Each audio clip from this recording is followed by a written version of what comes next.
At the base of your spine for your sourcing and urgings, you receive the Wheel of Fortune. What an excellent card. You hit the jackpot. The winds of fate and fortune are blowing your way.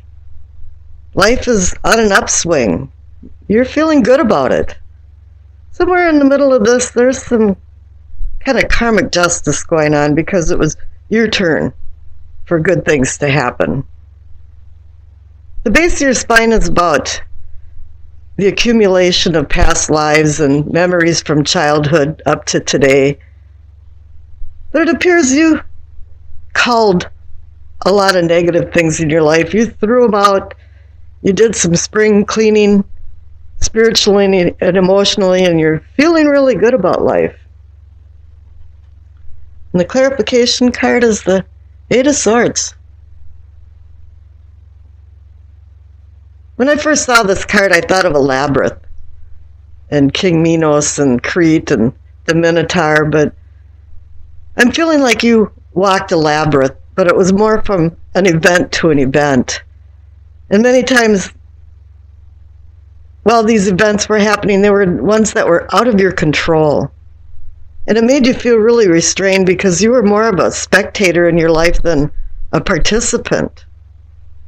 But somewhere in the middle of this, with the Wheel of Fortune, you took back control of your life. And you're feeling really positive about it because there is positive change. Changes have come and are still coming. Here in your pelvic or sacrum for your awakening or arousing, you receive the High Priestess. This is the natural home for the High Priestess spiritual awakening category.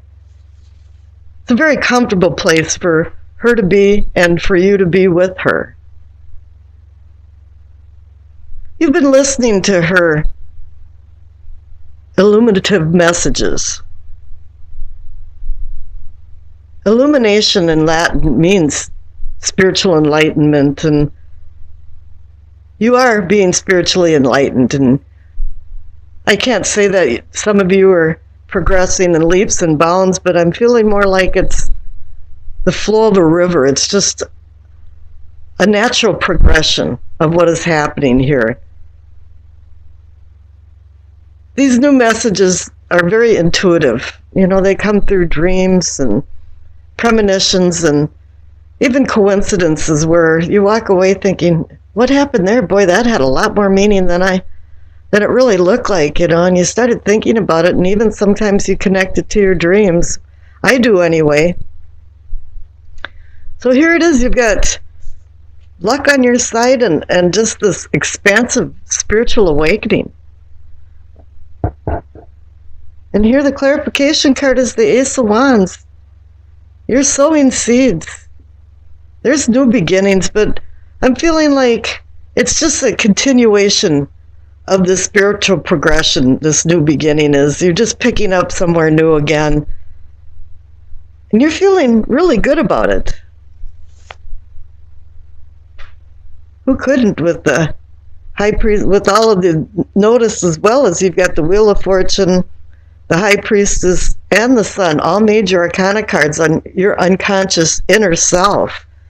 You've done a lot of personal inner work here, and you're being the mechanic of the unconscious self. Here in your solar plexus, the knowing, the gut feeling, you receive the Sun. What an excellent card. I mean, it's like a new day dawning. Ah, you know, what sweet mystery of life before thee. It's offering clarity and understanding and fulfillment.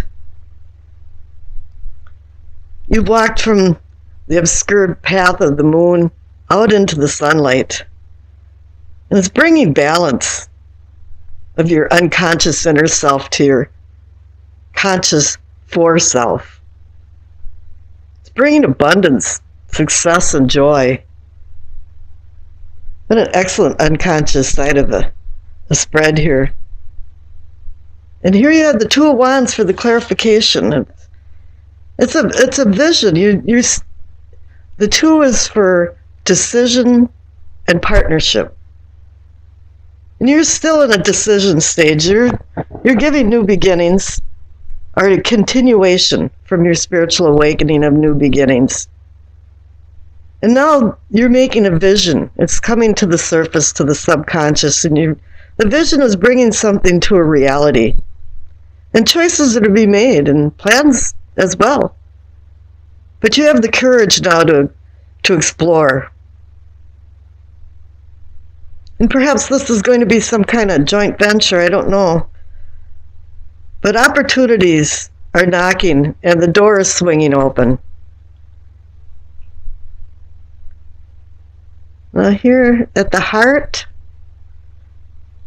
of the matter, or the situation, is the Queen of Cups, the nurturing mother. She's also about intuition, and so is the High Priestess. This is the minor arcana card that's a counterpart to the High Priestess. So you are looking into your inner self through your intuition. One of the warnings about the Queen of Cups, though, is that she is a good, excellent mentor, and she gives out good advice, but a lot of times she can't live her own advice. And that's something to keep in mind, that you want to be able to continue progressing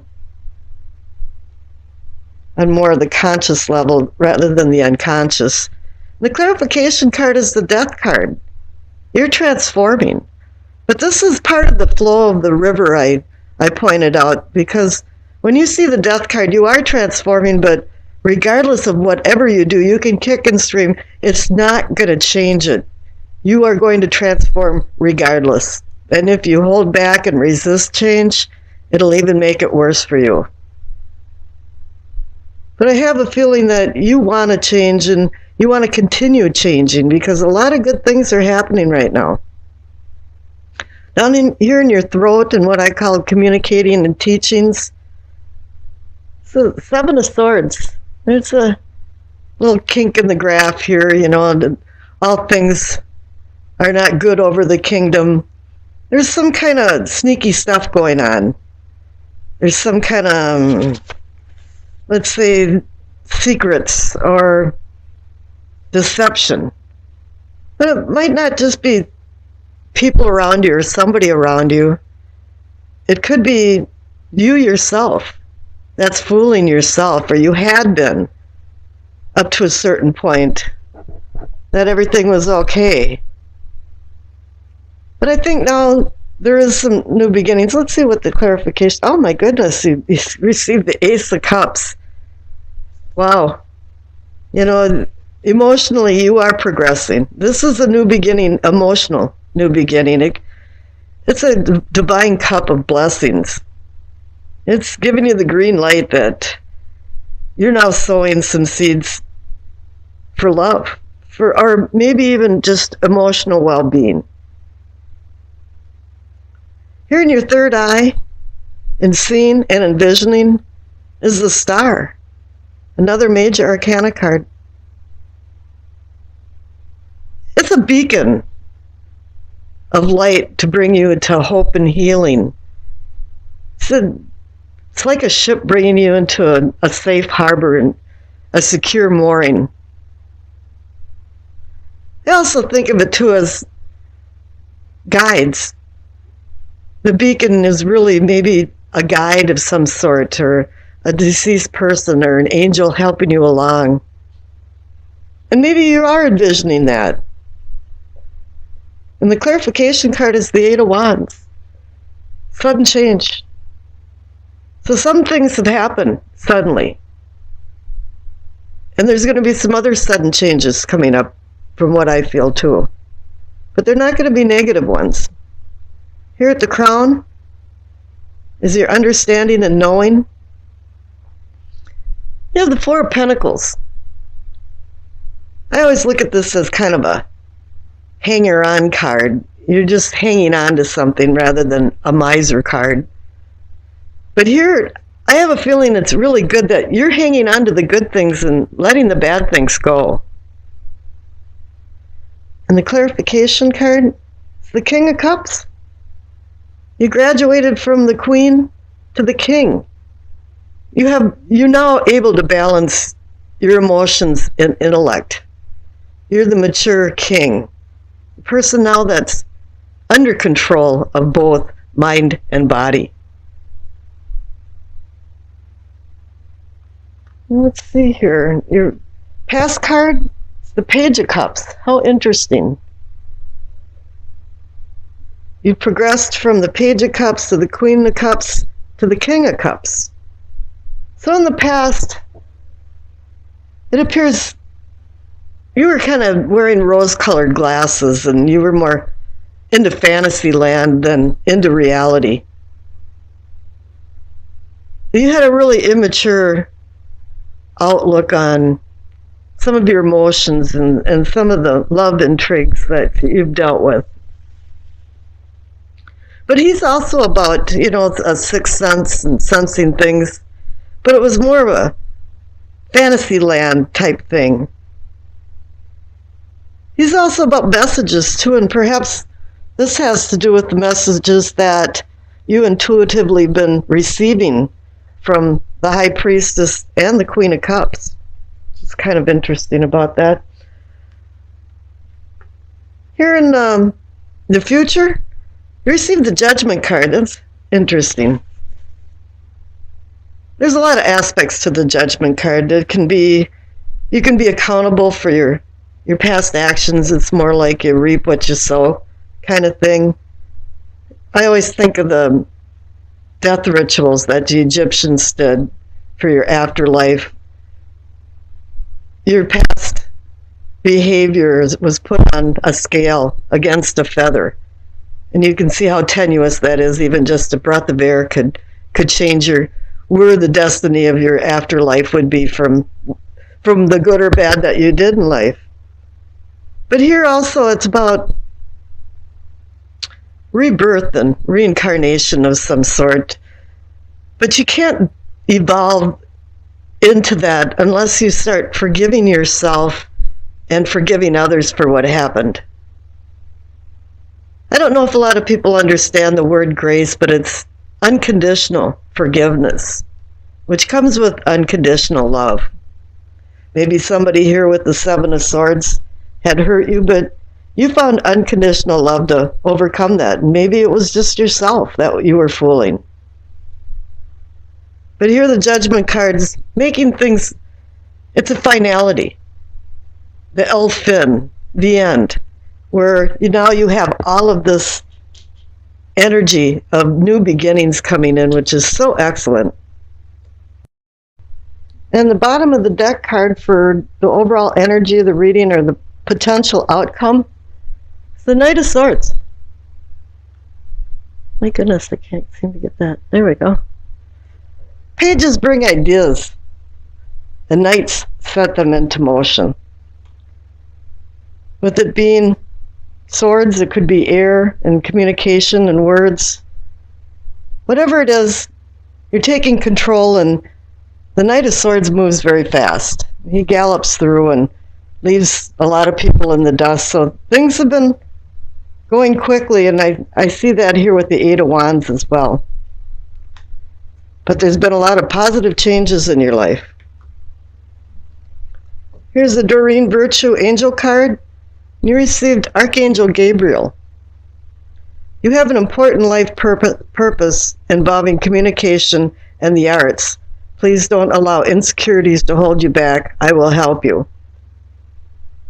You don't have a lot of swords, but I did indicate that this might be a communication connection, so perhaps that's there, but there's so many good things going on. One thing I'd like to point out too is that the Angel Gabriel is associated to the Judgment card. So this could have something to do with your future. And it's the Knight of Swords. Pages bring ideas and knights set them into motion, and this particular knight is impetuous. He gallops along at full speed, but then again, he makes hasty decisions. And he has a tendency of being dysfunctional. Many of the Swords cards are dysfunctional. His intensity can give off a smoldering smoke that that blinds you. And sometimes only his horse knows the destination. So make sure you thoroughly think through everything before acting. However, in this particular instance, it seems like his methods of fearlessness and hostility are more staged than anything. He's prodding his audiences along by skilled orations. He's persuading people with words. This could be someone who has or will be racing through your life and probably leaving you in the dust. Now, the clarification card is the Wheel of Fortune. For some reason, this type of impetuousness and pretentiousness has worked very well for him. The fates of fortune is on your side. The wheel is going on the upswing, and you're feeling good about things. But then again, here in the center card for what can be or is yours, it's the Eight of Cups. You're moving away from something, and maybe now you being the type of Knight of Swords and the impetuousness is no longer needed. And you want to move on. And you are in the clarification card for the Six of Pentacles. This is more about charity and well-being of other people. And maybe you're kind of tired of the selfishness of the Knight of Swords, the fast action involved, and maybe you want to slow down and start teaching people and helping others, giving gifts and sacrificing for them so others can enjoy them. Maybe even you're thinking a little bit about your afterlife and how you're going to be accountable for your past behavior. Maybe it's time to slow down a little bit. The old cliche about smelling the flowers. But personally, I'd rather act like God exists in my life than to find out when you're trying to get through the gates of St. Peter that, well, sorry, he didn't exist. But it is good to help other people, and it brings a sense of order and charity in your life, and feeling like you're doing God's work for other people. And certainly the Knight of Swords didn't do that. Now, up in yourself and self-awareness, you receive the Emperor. He's about controlling his empire.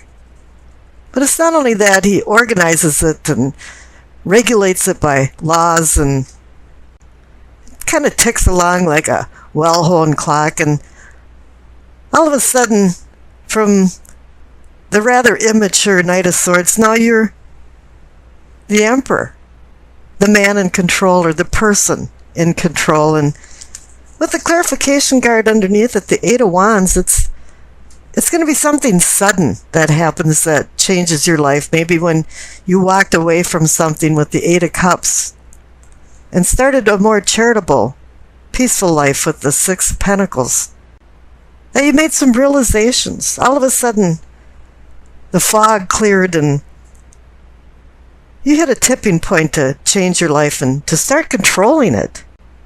Instead of speeding along like the Knight of Swords, you're slowing down and saying, whoa, wait a minute. What's going on here? Where do I want to go in my life? What is the purpose of my life? What will make me happy? And the future card is the Seven of Pentacles. I call this almost the harvest card, and I've seen this card over and over again in recent readings. You're to the point where a crop is almost ripe and the harvest is going to be coming soon, but you're in this very tenuous and precarious time that if you don't attend to details like the Emperor does, and he doesn't use emotions while he's making his decisions, and he looks at all the details and makes sure all the ducks are in a row. This is what the Seven of Pentacles is saying, is that right now you have to look at the details. Make sure everything's correct so there's no mistakes. So you can actually have abundance and be rewarded for your fruits of your labor. And I wish you acceptance, peace, and happiness.